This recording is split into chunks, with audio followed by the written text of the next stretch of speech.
Hello বন্ধুরা, সবাই কেমন আছো? আশা করি সবাই ভালো আছো।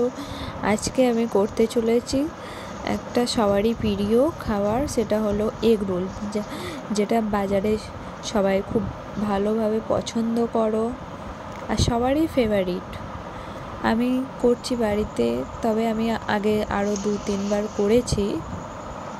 আমাদের বাড়িতে সবার ভালো লেগেছে। আশা করি আমি যেটা করছি তোমাদেরও ভালো লাগবে, তোমরা চেষ্টা করতে পারো। দেখো, আমি প্রথমে দিয়ে দিয়েছিলাম ময়দার সঙ্গে দিয়েছি খানিকটা পরিমাণ মতো ময়দা দিয়ে আমি 1 কাপ মতো আটা দিয়েছিলাম, যেন বেলতে সুবিধা হয়। একটু লবণ্য দিয়েছিলাম, সামান্য তেল, তোমরা যে কোনো তেলে ব্যবহার করতে পারো। আমি সর্ষে তেল দিয়েছি। সর্ষে তেল, লবণ্য আর জল দিয়ে আমি মাখাচ্ছি ভালোভাবে। এটা আমি মাখাবো আস্তে আস্তে করে। দেখো, খানিকটা আমার মাখানো হয়েছে। এবার আমি মাখানো হয়ে গেছে। এবার আমি এইগুলো কেটে নিয়েছি, লই করে নিয়েছি। এবার এটা আমি বেলবো।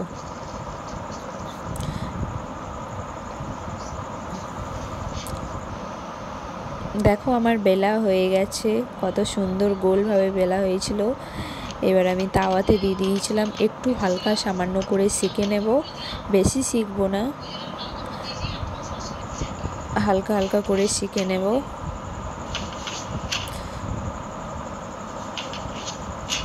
সেঁকা হয়ে গেছে।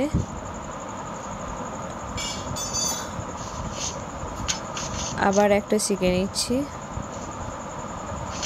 এটাও সামান্য করে একটু সব শিখে নেব। দেখো, আমি এখানে মোট 6টা করেছি। আমাদের বাড়ির 6 জন ছিল, তাই 6টাই করেছি।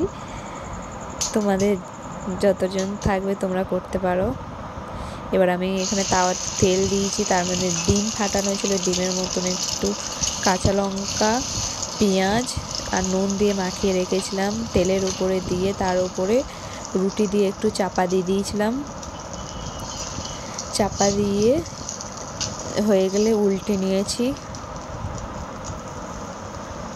এবার তেল দিয়ে ভালো করে দুদিকে লাল করে নেব রুটিটা। দেখো, কত সুন্দর দেখতে হয়েছে, এগরোলের মতন। আমি সর্ষে তেল দিয়ে করেছি, বারবার বলছি, আপনারা সাদা তেল দিয়ে করতে পারেন। এখানে আমি কেটে রেখেছি পেঁয়াজ, কাঁচা লঙ্কা, শসা। আর এখানে আমার সব এগরোলের রুটিগুলো করা হয়ে গেছিলো ডিম দিয়ে। এবার আমি এর মধ্যে দিচ্ছি, একটা তৈরি করছি, এর মধ্যে দিচ্ছে পেঁয়াজ, শসা কুচি,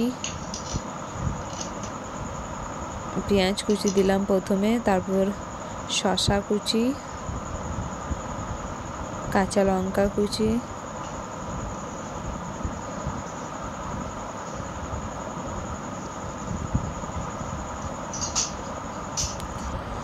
এরপর সস, বিট নুন দিয়ে আমি ভালোভাবে রোল করে নেব। রোল করা হয়ে গেছে। দেখো, কত সুন্দর দেখতে লাগছে, খেতেও দারুণ হয়েছে। তোমরা চেষ্টা করতে পারো। আর আমার এই রেসিপিটা ভালো লাগলে প্লিজ সাবস্ক্রাইব এবং লাইক করে দিও। Thank you.